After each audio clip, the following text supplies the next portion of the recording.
En SAS, on a une meilleure couverture sociale qu'en SARL. On est mieux protégé en cas d'arrêt de travail, en cas d'invalidité et surtout, on a une meilleure retraite. Ça, c'est le discours qu'on entend tout le temps. Pourtant, il est faux. Et dans cette vidéo, je vais vous expliquer pourquoi. Je m'appelle Yohan, je suis le fondateur du cabinet Le Bon Revenu et mon activité consiste à optimiser la stratégie de rémunération des dirigeants. Quand je parle de SAS, je parle aussi des SASU. C'est la même chose que les SAS, mais unipersonnel, donc ça veut dire qu'il n'y a qu'un seul associé. En SAS, je suis couvert de la même manière qu'un salarié, parce que j'ai des bulletins de paye. Première nuance qu'il faut apporter, la différence entre salarié et assimilé salarié. Si vous êtes président ou DG, directeur général d'une SASU, vous êtes assimilé salarié et non pas salarié. Et ça soulève trois nuances importantes. La première, en tant qu'assimilé salarié, vous ne cotisez pas pour le chômage et vous n'êtes donc pas couvert pour le chômage. La deuxième, vous n'avez pas de congé payé. Et la dernière, vous n'avez pas de contrat de travail. Il n'y a pas de lien de subordination, il n'y a pas de contrat de travail et ça peut avoir des conséquences importantes, notamment quand on veut mettre en place de l'épargne salariale ou des choses comme ça. Bien distinguer salarié de assimilé salarié. Maintenant, ce discours entre assimilé salarié versus SARL ou EURL, où on serait travailleur non salarié, donc affilié à la sécurité sociale des indépendants, est-ce qu'il est vrai? Est-ce qu'il est vrai que quand on est affilié à la sécurité sociale des indépendants, on est beaucoup moins couvert? On va traiter poste par poste. Restez bien jusqu'à la fin de la vidéo parce que je parle d'un sujet méconnu qui permet de dégager 900 € de plus par an à un dirigeant selon justement qu'il soit assimilé salarié ou travailleur non salarié. Le premier sujet, c'est les indemnités journalières en cas d'arrêt de travail. En cas d'arrêt de travail, quoi qu'il en soit, que vous soyez assimilé salarié ou travailleur non salarié, le gouvernement ne vous donnera pas plus de 50% de la rémunération que vous avez déclarée. J'ai bien parlé de rémunération, ce qui signifie qu'en SAS, les dividendes ne sont pas retenus dans cette équation. Alors, 50% plafonné à combien?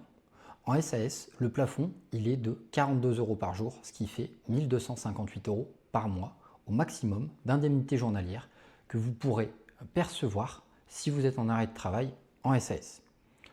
En SARL ou en EURL, le plafond, il est plus important. En l'occurrence, il est de 66 € par jour, soit 1 980 € par mois. On est toujours sur 50% de la rémunération déclarée, mais avec un plafond plus important. Donc si on regarde déjà uniquement les indemnités journalières, régime obligatoire face à régime obligatoire, la SARL, le statut de TNS, couvre mieux que le statut de SAS. Un petit point qui est en faveur de la SAS pour autant, c'est que pour déterminer la rémunération, on va se baser sur les 3 derniers mois de salaire. Tandis que quand on est TNS, on va se baser sur les 3 dernières années.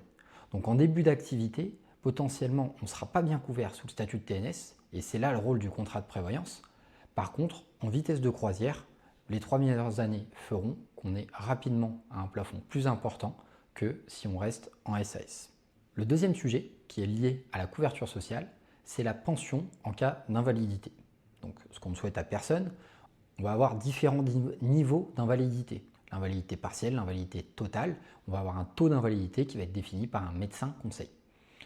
Que l'on soit en SAS, assimilé salarié ou en SARL, le montant maximum de pension d'invalidité que vous pourriez percevoir, si vous avez atteint une invalidité totale, ce que je ne souhaite pas, ce serait 50% du plafond annuel de la sécurité sociale. Donc ce serait 24 030 € au maximum, quel que soit votre statut. Donc pareil, sur ce point, on ne peut pas dire que la SAS soit plus intéressante que la SARL puisque les deux sont lotis de la même manière avec exactement les mêmes règles. Le troisième sujet, c'est les capitaux décès. En cas de décès, en SAS, vos héritiers toucheraient un montant forfaitaire de 3 977 €. Rien de plus. En SARL, il y a un montant forfaitaire qui est versé aussi, mais il est de 9 612 €. Et si vous avez des enfants mineurs ou encore attachés au foyer fiscal parce qu'ils font des études, une majoration peut s'appliquer de quelques milliers d'euros. Je crois que c'est 2 400 € à peu près par enfant supplémentaire à charge. Donc, si je résume pour l'instant, indemnités journalières, elles sont plus importantes pour le TNS, avec la contrainte de la moyenne sur les 3 dernières années. Ok. Pension d'invalidité, les règles sont ISO en SAS et en SARL. Capitaux décès, c'est plus intéressant quand on est TNS que quand on est assimilé salarié. Il y a une petite variable qui concerne l'accident de travail. Donc il y a l'arrêt de travail classique et il y a l'accident de travail qui est tout simplement en lien avec votre activité, si vous avez un accident pendant votre activité professionnelle. Là, le montant que vous pouvez percevoir d'indemnité si vous êtes en SAS est plus important. Il peut monter jusqu'à 235 € par jour. Tandis que quand on est TNS, affilié à la Sécurité sociale des indépendants, ce montant, c'est exactement le même que vous soyez en arrêt de travail ou en accident de travail. On reste toujours sur les 66 € par jour. Donc en cas d'accident de travail, là, point en plus pour le statut d'assimilé salarié. C'est le seul finalement si on compare tous ces volets-là. Le dernier sujet concerne la retraite. On entend souvent que si on est indépendant, en URL ou en SARL, on n'aura pas de retraite ou une retraite très faible, que c'est plus intéressant d'être salarié avec des bulletins de paye ou d'avoir une SAS pour avoir une bonne retraite. La réalité, elle est bien différente. Oui, potentiellement, pour un revenu identique, on va avoir une bien meilleure retraite en SAS qu'en SARL. Pour la simple et bonne raison qu'on va payer beaucoup plus de cotisations retraite. Donc c'est des cotisations pour la retraite de base et pour la retraite complémentaire. Les taux de cotisation sont ultra importants. Donc oui, pour un revenu identique, je vais avoir plus de retraite. Mais la réalité, c'est que la rentabilité que vous octroient ces cotisations retraite, elle est plus faible quand on est assimilé salarié que quand on est travailleur non salarié.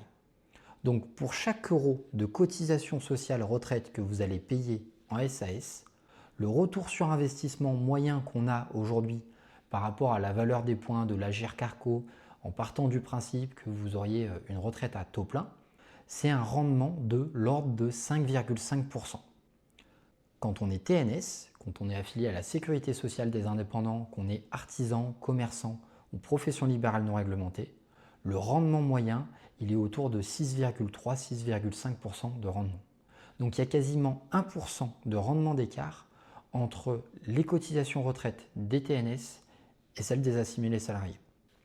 Donc peut-être, je vais avoir un petit peu plus de retraite si je suis assimilé salarié que TNS pour un revenu net identique.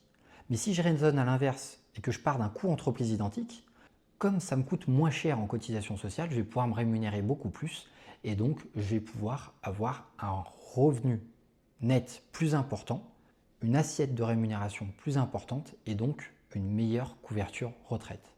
Je vais vous faire apparaître un tableau avec des rémunérations identiques. Vous allez voir combien ça génère de retraite et je vais vous faire apparaître un deuxième tableau où là, si vous faites pause, vous pourrez constater que pour un coût entreprise identique, le TNS aura une meilleure retraite que l'assimilé salarié.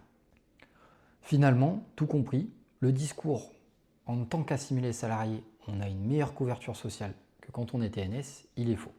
Il y a un point qui est à prendre en considération, c'est que en France, l'employeur il a l'obligation de mettre en place un contrat de prévoyance dès qu'il y a des cadres dans la société.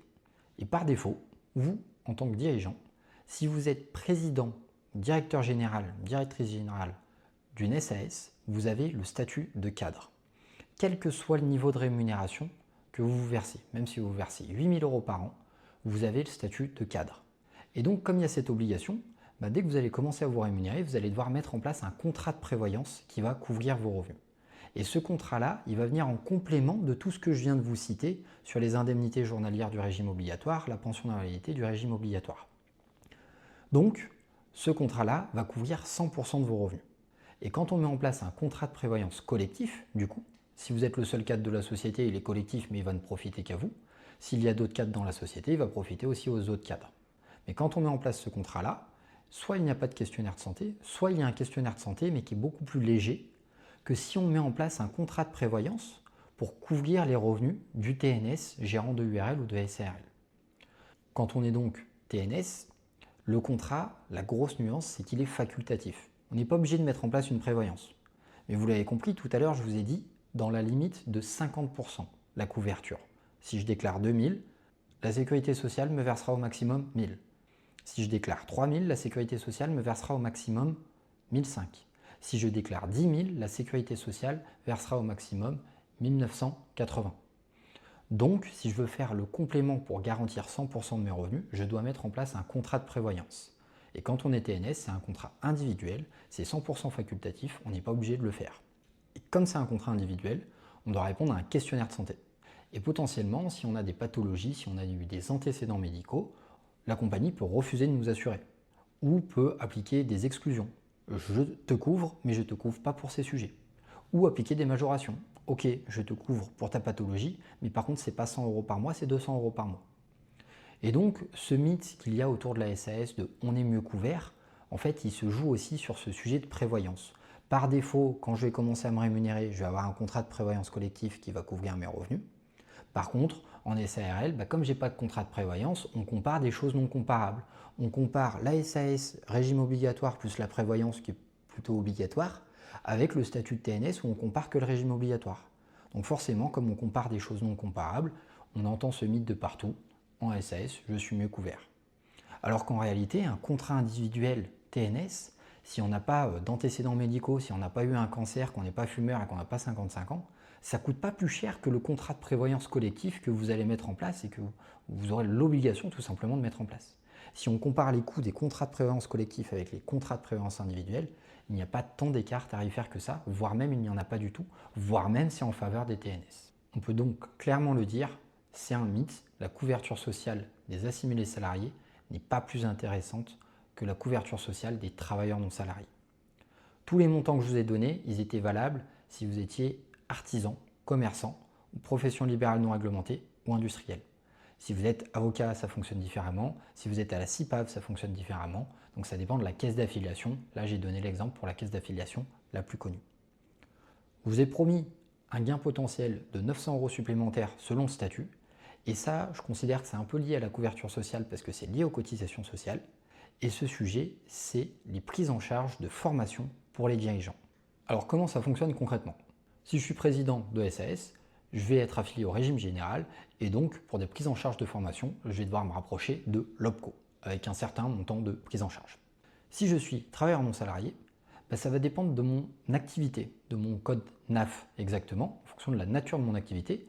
Je vais être attaché à un organisme qui peut être la FIF-PVL, les AGFIS, et il y en a plusieurs qui existent et qui permettent de prendre en charge des formations avec un budget défini chaque année et des thématiques définies chaque année. Mais si en plus de ça, j'ai des collaborateurs dans ma société, il y a l'OPCO qui va pouvoir s'appliquer et je vais aussi pouvoir profiter de l'OPCO. Donc de la même manière que le président de SAS, je peux profiter de l'OPCO et en plus de ça, peut-être que FIFPL va m'octroyer 900 € de budget formation supplémentaire chaque année.